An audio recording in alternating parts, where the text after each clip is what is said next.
Hola y bienvenidos al magno evento Reformas Fiscales 2024. Estamos muy contentos de darles la bienvenida. Durante estos 3 días vamos a revisar los temas más importantes para el 2024 de la mano de nuestros mejores expositores. Queremos agradecer a nuestros patrocinadores que hacen posible este magno evento: Blue Business, Tax Day, Burgoa Editores y Sigo Aspel. Para iniciar este magno evento, contamos con la participación del contador público certificado Javier Martínez. Javier es contador público certificado por el Instituto Mexicano de Contadores Públicos. Además, está certificado ante la Comisión Bancaria y de Valores, así como por la Unidad de Inteligencia Financiera en Prevención de Lavado de Dinero. Es auditor y consultor fiscal y de prevención de lavado de dinero. También es CEO del despacho Tax Day México. Bienvenido, Javier. Gracias por continuar. Gracias, con Luca. nosotros. Vamos a empezar a trabajar. Tenemos muchos puntos que ver. De hecho, ya verán, son 12 participaciones las que vamos a tener. El día de hoy son 4 participaciones del orden de 1 hora y son 3 días, de 10 de la mañana a 2 de la tarde. Entonces, recuerden que después de estas presentaciones tienen la opción ustedes de poder entrar a ver las repeticiones, de estar revisando los materiales. Nosotros constantemente estamos trabajando en que esto se vaya dando de manera rápida. El día de hoy, por ejemplo, salieron todavía algunas reformas respecto de la ley del Seguro Social, la ley del Infonavit y la ley federal del trabajo, respecto de que si tú estás en el régimen voluntario del IMSS, entonces vas a poder pagar también, tienes que pagar ahora el Infonavit y podrás tener acceso a créditos de Infonavit. Ya lo veremos con nuestro buen amigo Hipólito en la parte laboral. Seguro que tendrá que hacer algún cambio con estos temas. Pero yo les voy a platicar de la ley de ingresos de la Federación para el 2024. Realmente no son buenas noticias. Parece como que ya se le hizo bolas el engrudo al actual gobierno. Entra a su último año y aparentemente vamos a tener una vorágine de cosas durante el primer semestre. Va a haber mucho dinero, se va a repartir más dinero a las personas mayores, pero para el segundo semestre parece que las cosas no van a ir tan bien. Alguien pudiera decir, ¿y eso qué onda? ¿Cómo me lleva a mí a pensar en esto? Bueno, si tienes un negocio y vas viendo que el primer semestre va muy bien, a lo mejor te confías, pero no suena que pueda existir posibilidades adecuadas, conforme a los analistas, en el segundo semestre del 2024. Vamos a estar revisando entonces estos puntos. Mi correo es jmartinez@taxday.com.mx. Si alguien tiene alguna duda, comentario, observación, con gusto la recibiré. Bien, la ley de ingresos de la Federación del 2024 tiene un déficit fiscal del 4.9%. Esto es algo muy alto, o sea, esto no ocurría desde hace muchos años. Vamos a tener menos ingresos y vamos a tener más deuda. Estos son unos documentos que hizo el IMCO.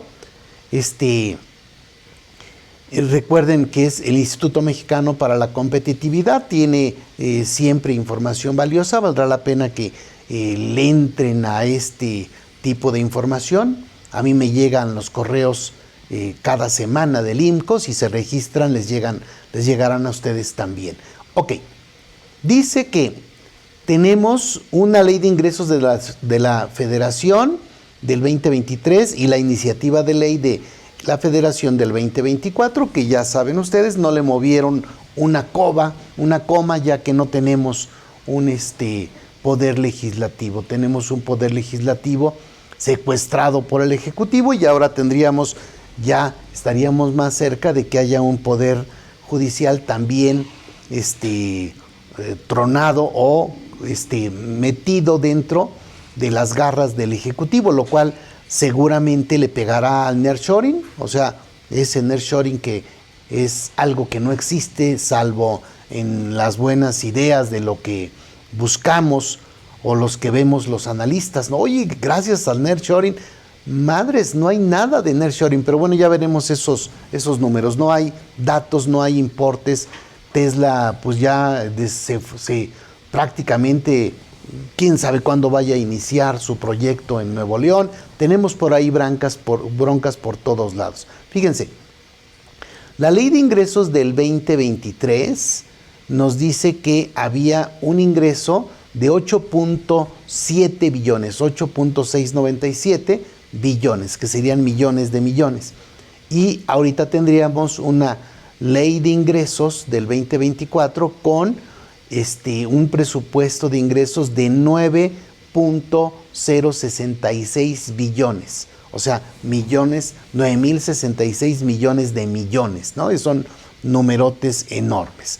Hay un porcentaje en el que tú dices, oye, ¿qué pasó? Si los ingresos petroleros se están cayendo, los ingresos no petroleros van a aumentar, y tú dices, a ver, me estás diciendo que los ingresos tributarios van a aumentar en 2.1%, me dices que el IEPS de las gasolinas van a aumentar en 56.4%, esto entonces nos lleva a que ya no habría subsidio a la gasolina y por tanto un aumento en el precio de la gasolina, ya veremos, y esto nos lleva a este tipo de importes. Hay ingresos derivados de financiamiento por 1.7 billones, ¿no? 1.7 billones, que es un porcentaje 40% mayor a los créditos que se pidieron el año pasado. Aquí tenemos que entender algo, esto también nos lo mencionan los análisis del INPO. Lo que está ocurriendo es que siempre decimos, oye, yo voy a obtener ingresos a lo mejor por 1,000 pesos, ¿verdad? Y entonces digo, no, ¿sabes qué? En el presupuesto voy a meter 950, voy a tener por ahí un pequeño chance de un margen, ¿no? Por si tengo alguna bronca. Pero ya no ha estado ocurriendo esto en el actual gobierno. Fíjense aquí lo que tenemos.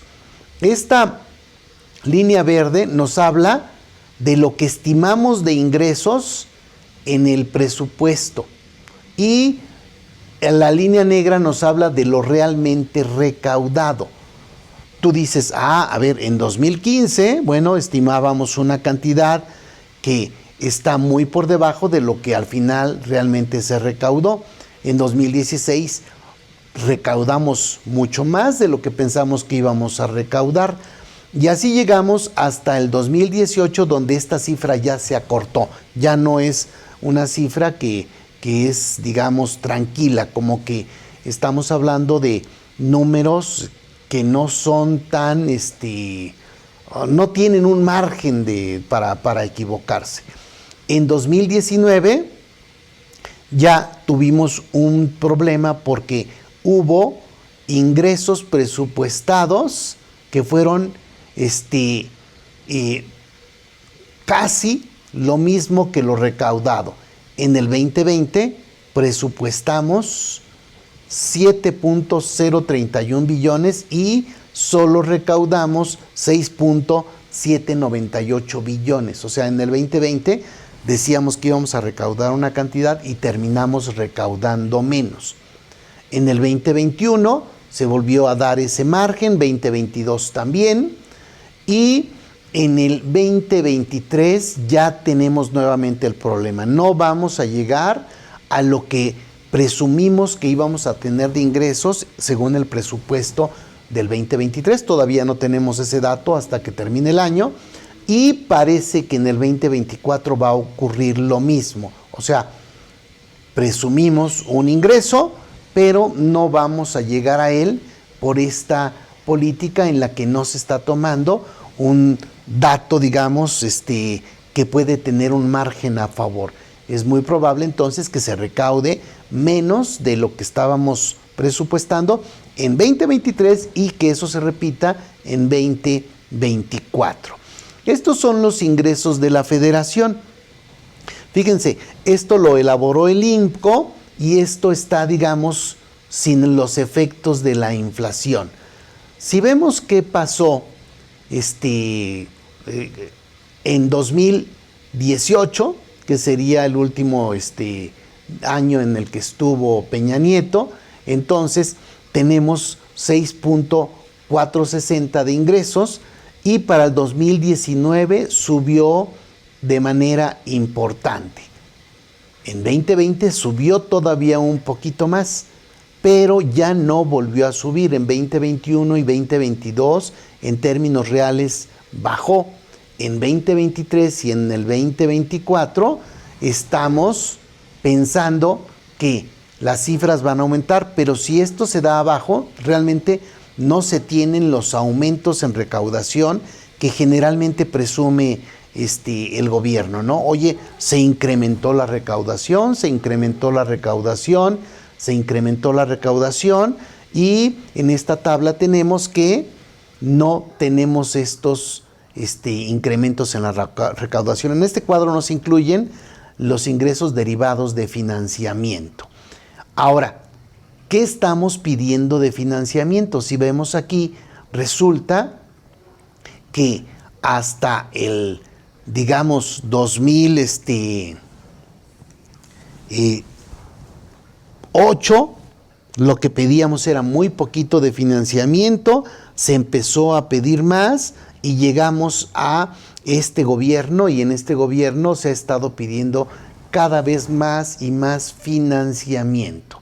El hecho de que nos digan, oye, es que el gobierno no se está endeudando más, es que no estamos contratando mayor deuda externa, esas son mentiras que de tanto que se repiten pareciera que son verdad, pero la realidad es que sí nos hemos estado endrogando de manera muy, muy importante. Vamos a tener un problema de deuda al terminar el sexenio relevante.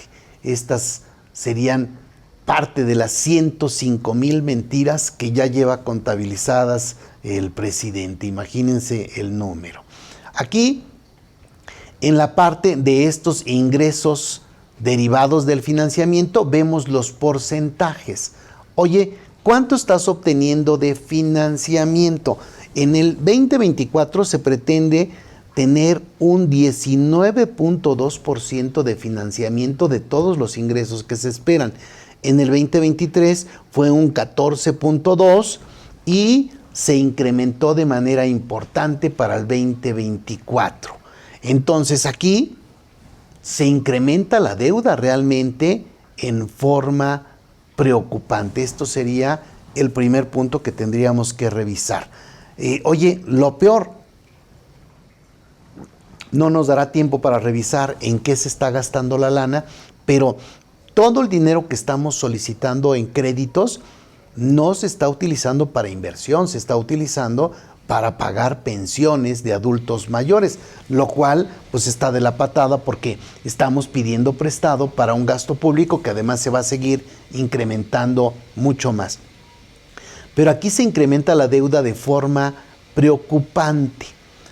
Aseguran en el Senado que busca AMLO en 2024 endeudar más al país. Esto nos lo dijeron en El Financiero el 11 de septiembre del 2023.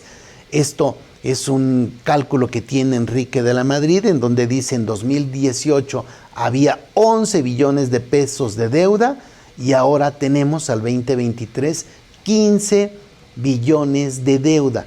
Son 4 billones más. Si eso no es incrementar la deuda, suena como que entonces, ¿qué es, no? O sea, oye, no, pero el porcentaje del PIB y todo, bueno, está bien, pueden hacerse muchas cosas para que el número no se vea tan escandaloso. Sin embargo, aquí está muy claro. Se incrementa de 11 billones de deuda que recibe el gobierno a 15 billones con el que va a terminar el 2023, que esto subiría prácticamente 2 billones más y entonces se va a ir todavía mucho más alto al 2024. Obviamente se generó mucha polémica por el mayor déficit fiscal. Y la Secretaría de Hacienda descarta la dependencia, dejar bomba de tiempo al próximo gobierno. Oye, ¿le estás dejando una bomba al próximo gobierno? No, claro que no, está todo requete bien, ¿no? Digamos un poco la idea. aquí en este déficit público. Volvemos a ver qué es lo que estuvo pasando desde los últimos años y tenemos que se llega al 4.9% de déficit fiscal. Pide Concamín que se anticipe una reforma fiscal para poder tener más ingresos y no endeudarnos tanto, pero pues no parece que vaya a pasar. Benito Solís Mendoza, en el Financiero del 12 de septiembre, nos hace unos comentarios sobre el paquete económico que son relevantes. Fíjense, por ejemplo, en la parte del balance público en deterioro, hay un déficit público promedio en el que Vicente Fox tenía un déficit del punto 4 respecto del PIB. Felipe Calderón fue del 1.6 respecto del PIB. Ya Enrique Peña Nieto tuvo un déficit mayor, pero AMLO viene a superarlos a todos, ¿no? O sea, tendría un poco más del orden del doble que Felipe Calderón. El déficit del PG es del doble de Felipe Calderón. Más allá de ser una cifra que nos dé risa o no nos dé risa, debiéramos entender que el problema se está dando de forma aquí muy relevante. Si vemos cómo va quedando la deuda respecto del PIB, pues en todos los casos también sigue subiendo de manera muy importante. O sea, ¿qué está ocurriendo? Bueno, tenemos que vamos a terminar en el 2024 con una deuda del 48.8% respecto del PIB, lo cual es terrible porque nos comparan con países que tienen un ingreso per cápita más alta y que recaudan mucho más respecto de los ingresos, tienen una recaudación más alta respecto de su PIB. En México tenemos una recaudación que viene todavía un poco más a la baja. Entonces, decir que me vas a comparar con países que tienen otros tipos de ingresos o otros tipos de datos suena terrible, pero es lo que han estado haciendo los economistas. Suena como que se están haciendo fuera de la basinica. Ojalá yo no tenga razón, pero eventualmente alguien o mucha gente no quiere tratar de entender que las cosas se ven como en un río que va rumbo a una catarata. Aquí veamos este dato, nada más que es importante. Recuerden que esto es de un dato de Benito Solís Mendoza. Dice que dentro de toda la información que presenta el documento y se refiere al presupuesto de egresos, destaca el déficit que tendrán, no al presupuesto de egresos, al paquete económico. Destaca el déficit que tendrán las finanzas públicas, que van a necesitar 1.9 billones de pesos, lo que equivale al 5.4% del PIB. O sea, nada más de créditos vamos a pedir el 5.4% del PIB, que serían 1.9 billones de pesos. Obviamente, para el tema de los déficits fiscales no se dio tanto en México. En México como que no era tan relevante que nos fuera bien o que saliéramos bien de la pandemia, pero sí es muy relevante que para ganar elecciones se meta toda la carne al asador. Sin embargo, aquí entendamos esto. Un mayor déficit público sí tendrá un efecto en la economía por tres mecanismos. Uno, el gobierno recurrirá a mayor deuda externa, la cual propicia apreciación del tipo de cambio, perjudicando al sector turístico y a las exportaciones en general. Entra más dinero, el tipo de cambio sigue bajando o se mantiene todavía bajo, y entonces eso le da en la torre al turismo porque nos convertimos en un país más caro, y a las exportaciones porque exportamos muy barato. En el sector turismo tú dices, oye, ¿qué vamos a hacer? ¿A dónde vamos de vacaciones? Pues vete a Cancún. Dices, oye, no manches, o sea, es muy caro, me sale más barato ir a otros países por este tema del superpeso. Otro punto es que mayor deuda interna elevará las tasas de interés activa, apreciando aún más el tipo de cambio. Oye, hay más deuda interna, se elevaron todavía más las tasas de interés que se están pagando y eso todavía permite que siga bajando más el tipo de cambio, causando esos estragos.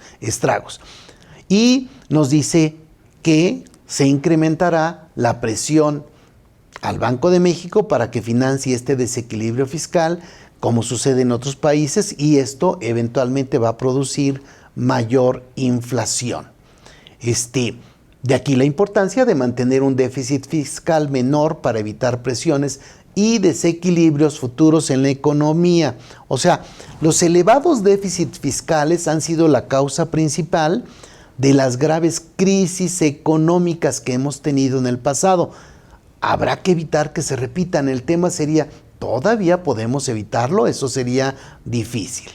Enrique Quintana hace un análisis en El Financiero del debate del déficit público, se los dejo ahí para que le echen una ojeada. Hay presiones, dice Moody's, que el paquete económico contempla que en 2025 la siguiente administración llevará a cabo un fuerte ajuste fiscal, o sea, el próximo sexenio la va a tener rete difícil. En cuanto al gasto público, Moody's señaló que la estructura del gasto público se ha vuelto más rígida a lo largo de la actual administración y por supuesto hay presión. Hay una presión principalmente por los recurrentes apoyos a Pemex, las pensiones, la inversión en proyectos emblemáticos y el pago de intereses. O sea, vamos a necesitar más lana, pero ya no tendremos chance de solicitar todavía más créditos. Parece que el nivel que nos podemos endeudar ya está llegando a un tope. Aquí el tema es, oye, ¿cómo es que puedes pedir tanto dinero prestado? Bueno, porque esperas un crecimiento en 2024 con base en un crecimiento del 2023. El tema es que el tema del crecimiento del PIB en 2023 es raro. Yo creo que esto ustedes ya lo debieron haber escuchado. Resulta que el tercer trimestre del 2023 se tuvo un milagro, ¿no? Un milagro en la construcción. Prácticamente lograron subir un punto del PIB con las construcciones del Tren Maya, o sea, y de Dos Bocas. Y tú dices, oye, eso no suena lógico, ¿no? Los analistas, Macario Schettino, por ejemplo, dicen que es realmente un número que no es lo que debiese estar ocurriendo real. Entonces, esto habrá que cuidarlo mucho porque si no es cierto que las bases con las que pedimos o hicimos los presupuestos para el 2024, estaríamos engañando al Fondo Monetario Internacional, no sé, a todos los que nos prestan dinero, les estaríamos como alterando los estados financieros, lo cual eventualmente debiera ser muy grave. Apuesta Secretaría de Hacienda crecimiento de hasta 3.5% en 2024. El problema es que está saliendo de números raros. Hay el déficit público, plantea aumento del déficit fiscal ampliado 4.9% del PIB y era del 3.3%. También llegamos a este tema donde estamos pidiendo mucho dinero prestado. Tenemos un marco macroeconómico en donde decimos, dependiendo de quién lo esté estimando, un PIB que nos lleva en 2023 al 2.0 y nos lleva en el 2024 estimado también en un 0.8. O sea, el tema de que las tasas de interés bajen, lo dicen que de 11.30 a 9.5, se supone que van a bajar un poco, pero no tanto. Y aquí en el próximo sexenio la economía no superará avance del 3%. Y esos son números que ya nos empiezan a preocupar. Oye, no se ve cómo podamos tener avances para poder gastar como estamos gastando. También Moody's aumenta a 3.5% su previsión del PIB para 2023 con base en los números alegres que tiene el crecimiento del PIB en el tercer trimestre. Oye, ¿INEGI está mintiendo? Pues se supone que INEGI no. En todo caso será la Sedena que está mandando números que no son congruentes con la realidad para que se incremente más la base de cálculos. Hablan de crecimiento económico, en este caso en el financiero del 15 de noviembre del 2023, nos dicen que el empleo y los subsidios detrás del PIB de 3.5%, y esto lo dice Hacienda. El 70% de los hogares mexicanos recibe algún subsidio gubernamental. Tú dices, oye, gracias a eso subimos el PIB. Pues sí, suena de la patada. El problema es que no se da la vuelta de manera correcta. O sea, lo que está entrando no es lo que se está dando para los subsidios a los mexicanos.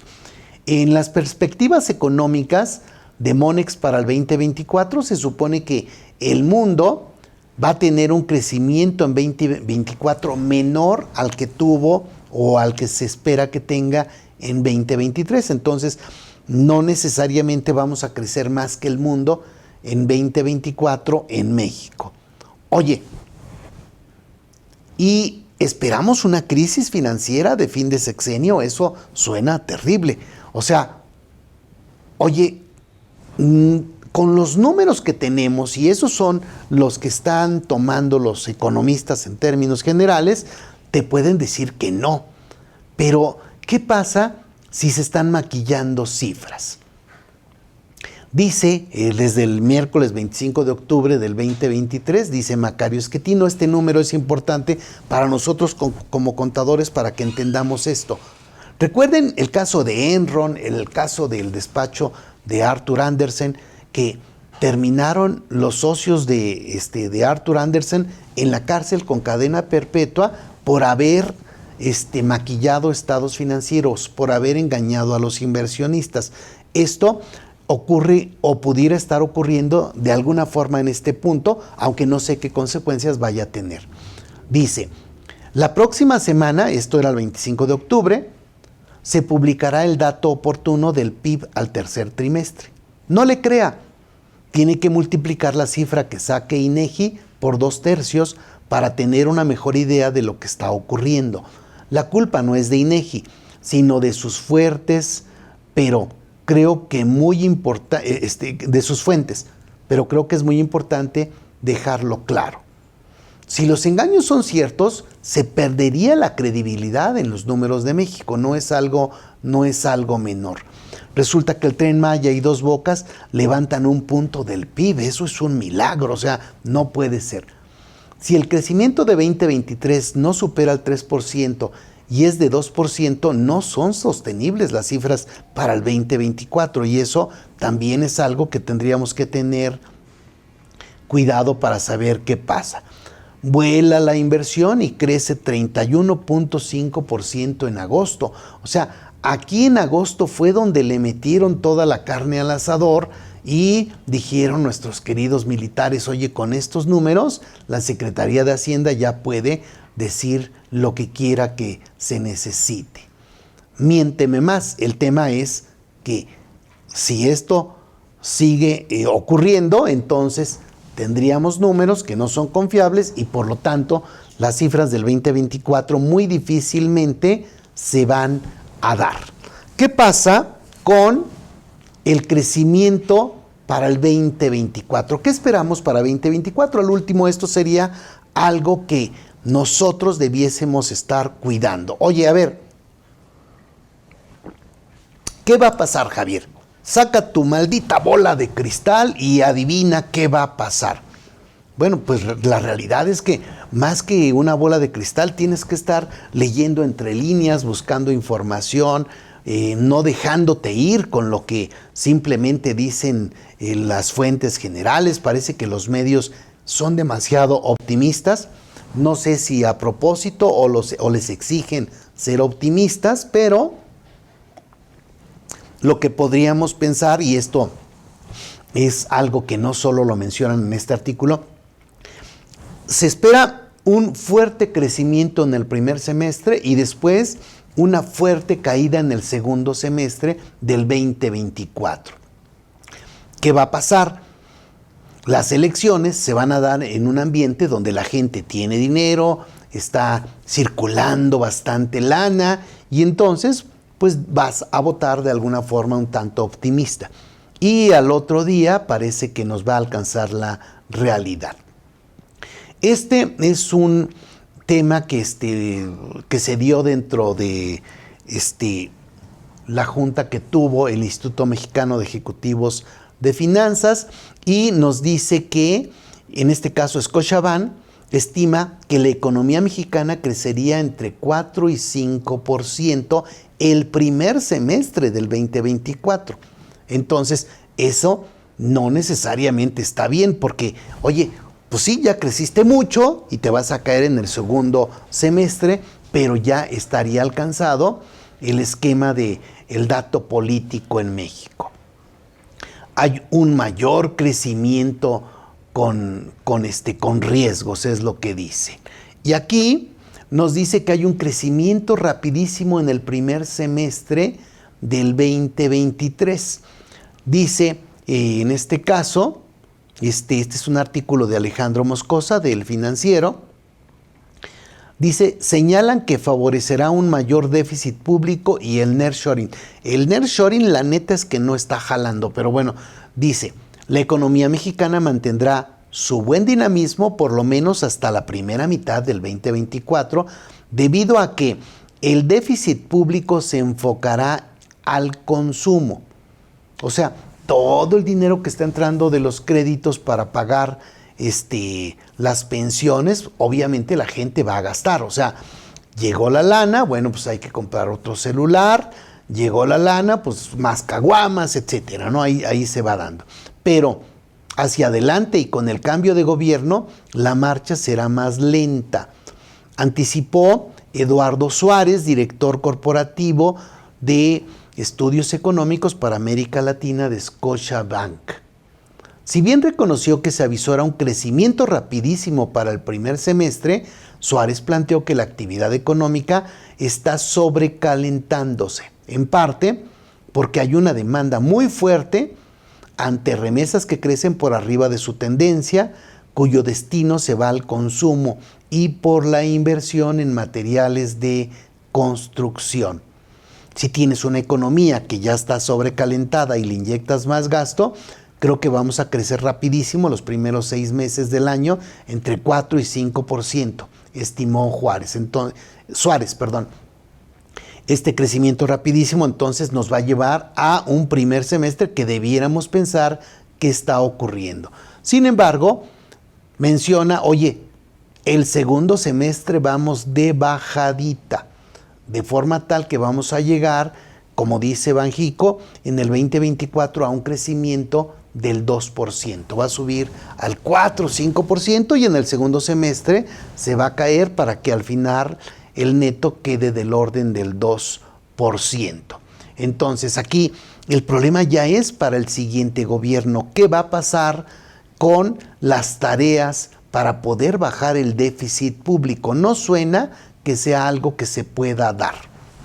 Bien, parece que estoy demasiado pesimista. Desafortunadamente, no es más allá que ser pesimista o optimista.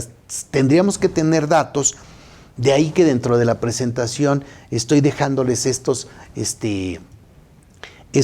digamos, notas de periódicos y análisis de expertos, con la idea de que nos demos una idea de qué está pasando. De repente platicas con personas y dices, oye, ¿de dónde estás sacando tus datos, Javier? O sea, no inventes. Y tú dices, bueno, pues son los datos que están ahí, pero no necesariamente son los más ribombantes. ¿Qué pasa con el peso, el superpeso y las tasas de interés? Esto más o menos lo entendemos, pero nos debiese quedar muy claro. Fíjense que el 28 de noviembre del 2023, ayer, salió todavía estas notas que serán importantes para entender qué pasa. Dice, advierten expertos, altas tasas podrían desalentar la inversión. No entiendo. Si hay tasas altas de interés, entonces la gente ya no invierte, la gente que invierte, o sea, los inversionistas, y lo explica que es algo que es muy entendible. Las altas tasas de interés pueden tener un efecto de desalentar los proyectos de inversión, debido a que los dueños del capital preferirían invertir sus ahorros en papel gubernamental como los CETES, que están dando rendimientos entre 11.05 y 11.33% anual en plazos de 3 meses a 2 años. Tú dices, oye, estamos en un año, como lo menciona KPMG, en este financiero del 28 de noviembre también, donde nos dice, oye, la incertidumbre política es el principal riesgo para el 2024, que es lo que ven los empresarios, que ven las gentes de empresa, y entonces tú dices, ¿voy a invertir dinero en un año de incertidumbre política o mejor lo invierto en CETES y total que se siga incrementando más la deuda interna?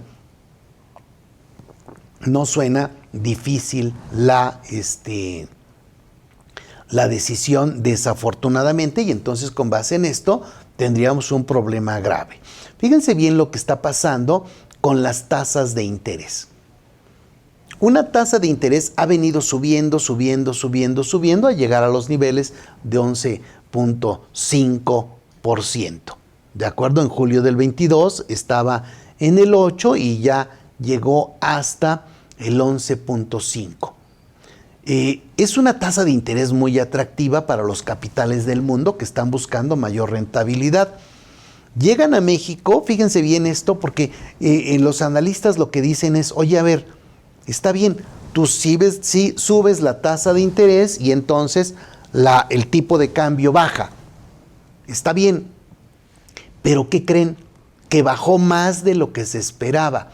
Oye, a ver, no entiendo. Tienes una tasa de interés que sube, eso ha ocurrido en otros años y nunca había bajado tanto el tipo de cambio. El superpeso no lo habíamos tenido, o sea, es algo relativamente nuevo. Y hay muchas formas de tratar de explicarlo, por supuesto todas son ideas que tienen los analistas, pero básicamente lo que dicen es que en años pasados el dinero se peleaba en más lugares. Haz de cuenta, tú das una tasa de interés alta y hay otros países que también la dan y entonces competimos por esos capitales que andan en el mundo, los países golondrinos.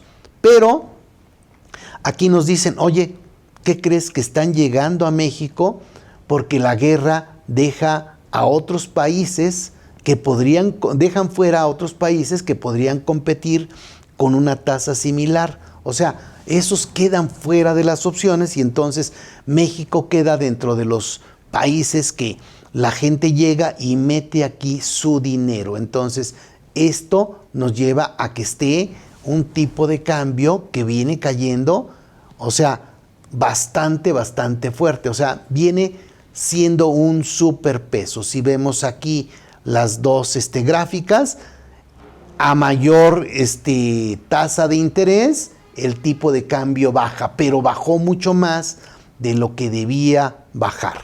Entonces, aquí el problema es que con estas tasas de interés, el costo de la deuda crece y crece. O sea, no solo es lo que pediste prestado, sino todo lo que vas a tener que pagar se te va a convertir en gasto de financiamiento y entonces tiene un doble efecto. El hecho de que los tipos de cambio bajen, pues tienes problemas con el turismo, problemas con las exportaciones, problemas hasta con las personas que mandan sus dólares de Estados Unidos a México, porque las familias aquí en México necesitan más dólares para gastar lo mismo, y entonces ahí tenemos esta bronca. Pero llegan muchos capitales golondrinos y se espantan, y si se espantan vuelan. O sea, oye, ¿qué crees? Es probable que los capitales se vayan simplemente por estar en un año político. La respuesta sería sí. O sea, por la incertidumbre, no porque haya pasado algo. pero se están esperando, sigue saliendo dinero, la inversión externa está en sus puntos más bajos en muchos años, ¿no? Hablan de que lo que tenemos de inversión extranjera directa en el tercer trimestre del 2023 es la más baja desde hace 30 años, nomás imagínense cómo está ese tema. Aquí tenemos entonces que el tipo de cambio sigue ahí abajo porque la tasa de interés sigue ahí arriba, no la piensan bajar para que no se vayan los capitales, por lo que se irían por otras causas, no por la tasa de interés. ¿Ok? Vamos a ver algunos puntos que serían relevantes que entendiéramos que es un verdadero problema en el corto y mediano plazo. Vamos a pagar las pensiones con los préstamos. A ver, va de nuevo. Ok, tú quieres dar pensiones a los adultos mayores, bla, bla, bla. Está bien. Qué bueno que se dé este dinero para que las personas estén mejor y tengan dinero para gastar, bla, bla, bla. Pero ¿de dónde estás sacando ese dinero? ¿De préstamos? Eso quiere decir que no puede haber continuidad. Podrás dar muy buenas pensiones, aumentarlas más y todo, pero es una forma de engañar porque después ya no las vas a poder pagar. Entonces, ¿qué va a pasar después? Me vale, ya, yo ya gané las elecciones. Dicen que el principal objetivo del poder es poder ganar el poder para el próximo sexenio. Digamos, el principal objetivo de un sexenio sería ganar el próximo sexenio, ¿no? Que sería un poco lo que tenemos aquí. Fíjense, aquí nuevamente me fui al IMCO. Este es un centro de investigación en política pública y nos dice el 27 de septiembre Jesús Carrillo, que es director de Economía Sostenible, que con qué se comen las promesas. Hace un artículo aquí que valdrá la pena que leamos, pero básicamente lo que dice, oye, me interesa que el gasto en programas sociales del gobierno sea efectivo y sostenible. Está bien.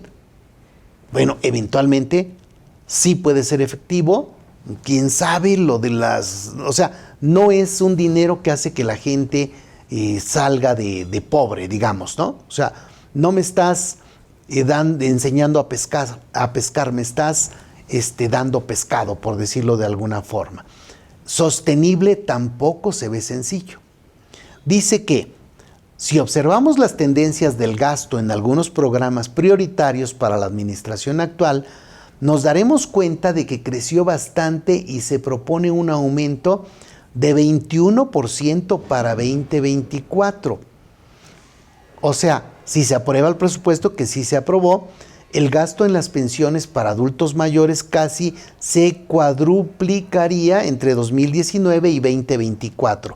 Y crecería casi 31% solo en el 2024, solo en el año que viene. Este programa representa el 72% de los recursos propuestos para esos 8 programas prioritarios. Entonces, solo esta pensión es más del 2/3 partes, el 72%. Pudiéramos entonces enfocarnos en este número. Sin mayor contexto parecen buenas noticias, pero el contexto siempre importa. En primer lugar, la población mexicana está envejeciendo, con lo cual ese gasto tendrá que crecer más, porque habrá más personas requiriendo un ingreso en la vejez, pero también porque la ausencia de un sistema de seguridad social universal provoca que las personas tengan que aumentar su gasto en salud, que de hecho creció un promedio de 31% en los hogares entre 2018 y 2022, el gasto en salud. O sea, lo que gastabas en 2018 subió 31% al 2022. O sea, aparte de que eres un adulto con mucha edad, vas a tener que estar gastando cada vez más en medicinas y eso también está de la patada. Vas a recibir una pensión y esa pensión la vas a tener que gastar en medicinas. Entonces, si el gasto en pensiones para adultos mayores tendrá que crecer, debemos preguntarnos con seriedad cómo hacerle frente para poder pagar un gasto recurrente. para poder pagar un gasto recurrente, la deuda no es buena idea, porque hay una espiral entre ella y los intereses que genera. Así que la solución debe venir de los ingresos ordinarios, es decir, de los impuestos o del petróleo. O sea, no hay forma en la que podamos seguir pidiendo prestado para dar pensiones, porque no solo es lo que debes, sino los intereses que te generan más gasto. Financiar pensiones con petróleo, pues no suena, esa ya ni darlo. Y nos quedan los impuestos. Para que la recaudación aumente se necesita que la economía crezca más rápido, para lo que la inversión pública y privada son cruciales, pero la primera cayó 11% entre el cuarto trimestre del 2018 y el segundo de 2023, y la que se ha hecho se concentra demasiado en un tren y una refinería de rentabilidad muy dudosa.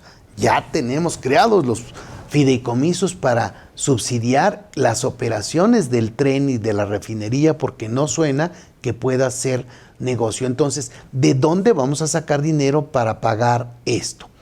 Y bueno, tendríamos que tener una reforma fiscal y de seguridad social, pero no necesariamente vamos a poder tener algo que funcione adecuadamente.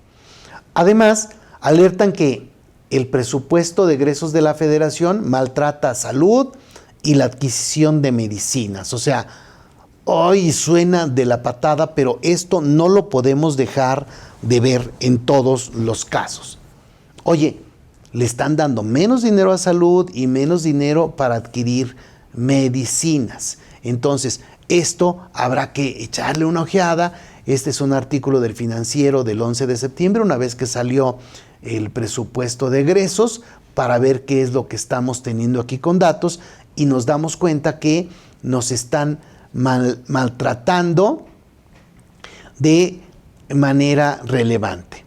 Dice, aquí nada más yéndome esta parte del artículo, estimó que estamos ante un partido y un gobierno conservador, porque dijo, en el rubro de salud la mayor reducción es para el ISSSTE, en materia de adquisición de medicinas, donde si ya hay problemas habrá más. Hoy son 50 millones de mexicanos sin servicio médico, y a pesar de ello se pretende reducir en más de 5,000 millones de pesos el gasto de inversión a la Secretaría de Salud, señaló. No me extiendo más en estos datos, tenemos ahí una serie de temas y de problemas terribles. ¿Ok? ¿A dónde está yendo el dinero? Pues entonces se va a programas sociales y a Pemex. Si vemos este cuadrito, dice que los beneficiados son la Sedena, Marina, Energía y el Bienestar. Y los castigados son educación, o sea, no se ve que les interese mucho la educación, desafortunadamente, la seguridad, la salud y el turismo. O sea, esto suena terrible. No estamos pensando en cómo tener un mayor desarrollo social, sino en cómo ganar unas elecciones. Oye, ¿se espera una crisis política por el cambio de sexenio? Aquí habrá que ver muchos datos, pero básicamente anticipan una guerra sucia con tecnología. Por ejemplo, dice el Financiero el 15 de noviembre del 2023 que peligran las elecciones del 2024 por uso de la inteligencia artificial. Advierten que se empleará para suplantar identidad de los candidatos. Dice Alejandra Lagunes, senadora del Partido Verde, me preocupa mucho el tema de los deepfakes o de las aplicaciones de inteligencia artificial que son capaces de distorsionar la realidad. ¿Civilizar la política tiene sentido?, se pregunta Rolando Cordera. Y lo que dice Jonathan Helt, que es el subgobernador de Banjico, veo un entorno bastante saludable para aguantar todas estas incertidumbres. Bueno, es parte de lo que sería políticamente correcto estar diciendo. Ok, veamos este punto nada más para entender ¿qué pex con el nearshoring? Oye, el nearshoring y la carabina de Ambrosio. O sea, la neta es que no tenemos nada, tenemos solo choros, mareadores, y eso debiera quedarnos claros. Oye, claro que no, todo el mundo habla del nearshoring, es la octava maravilla, está entrando un chorro de dinero, tenemos al superpeso. Y tú dices, bueno, eso es el ruido, el mucho ruido. Pero, ¿qué ocurre en la realidad? El Financiero, 27 de noviembre del 2023, dice, en este caso le hacen una entrevista a Ana Laura Magaloni. Ella es una analista de cuestiones políticas, y dice, oye, da certidumbre jurídica una corte autónoma. Una corte autónoma es clave para el nearshoring. Oye, a ver, va de nuevo, ¿qué tiene que ver el Poder Judicial con el nearshoring? Oye, a ver, entendamos esto. Sostiene que el mensaje de AMLO es: no quiero jueces, quiero militantes. ¿Cuántas inversiones se irían de México sin una Suprema Corte? A ver, ¿en serio no lo están midiendo? ¿O sí lo están midiendo y les vale gorro? Que sería otro punto. Aquí menciona, el presidente Andrés Manuel López Obrador debe entender que una Suprema Corte Autónoma otorga certidumbre jurídica a las inversiones, lo cual es clave para que México aproveche el nearshoring. Punto. Eso debiera quedarnos claro, y no parece que vaya a ocurrir algo así. Y volvemos a los datos fantasmagóricos. Este es otro de Macario Schettino. Va a decir, oye, ya deja ese Macario, es terriblemente pesimista y todo. Pues sí, el problema es que Macario saca datos y datos y datos, es un analista de datos, y bueno, ahí tendríamos que ver hasta qué punto lo que nos dice pudiera ayudarnos. Fíjense aquí en los datos fantasmagóricos respecto del nearshoring. Dice, un fantasma recorre los medios, pero no aparece en la realidad: el nearshoring. O sea, todo el mundo habla del nearshoring, todo el mundo dice que está toda madre el nearshoring, pero ¿qué crees? En la realidad no aparece. Continúa diciendo, la inversión extranjera directa, el IED, en el tercer trimestre de este año, publicada el viernes por el Banco de México, es la menor prácticamente desde que ingresamos al Tratado de Libre Comercio hace 30 años. Con la salvedad del tercer trimestre de 2020, en plena pandemia y confinamiento, no hay un dato tan malo en todo ese tiempo. A ver, va de nuevo. ¿Dónde está el dinero del nearshoring? Pues no está. Sigue analizando este dato, no los voy a cansar mucho, pero debiéramos tener claro este punto. Llegaron 1.800 millones de dólares entre julio y septiembre, de los cuales apenas 600 millones fueron de inversión nueva. En este componente de la inversión extranjera directa, el acumulado de los 4 trimestres previos, es decir, el año que termina en septiembre, o sea, de un año de septiembre a septiembre, es también uno de los peores en las 3 décadas mencionadas, apenas superado por el trimestre final de Calderón y el inicial de Peña Nieto.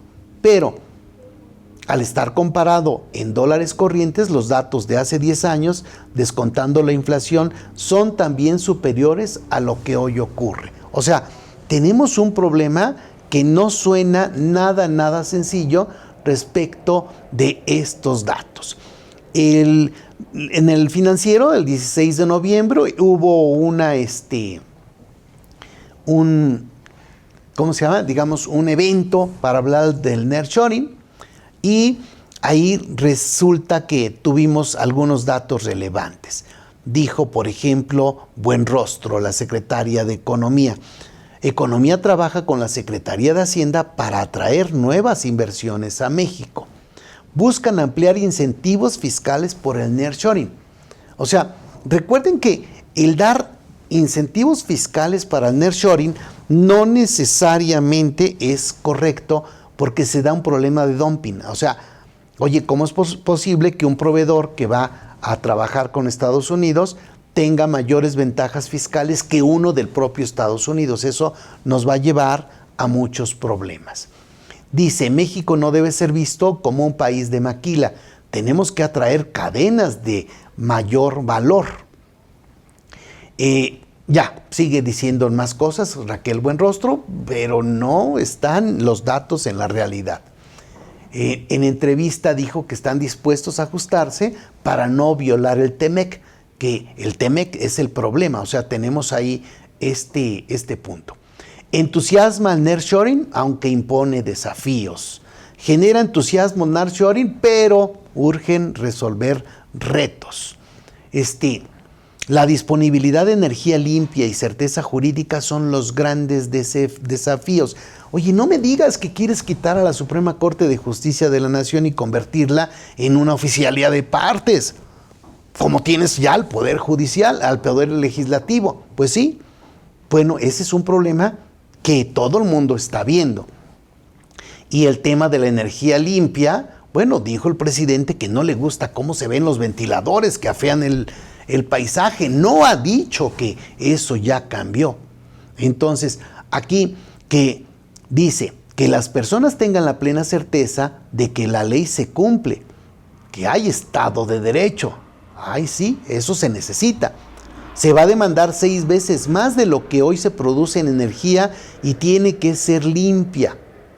Tiene que mejorar la infraestructura, especialmente carretera, puertos y aduanas. O sea, eso no está sencillo de que ocurra. Educación y salud también son pilares para atraer inversiones.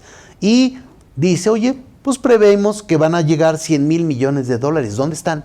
O sea, hasta ahorita no están y hemos tenido el peor año en este tipo de cosas. Muy bien, pues amigos, estos son los datos que teníamos que revisar.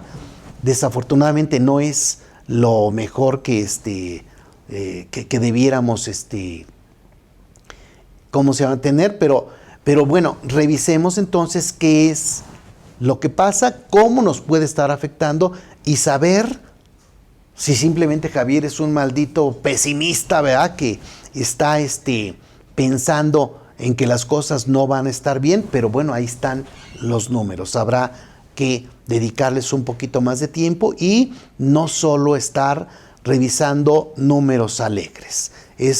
Estoy a sus órdenes. Si tienen alguna duda o algo, recuerden enviar sus preguntas y con gusto las resolveremos. Y con esta termina mi presentación. Vamos a corte para iniciar con la siguiente.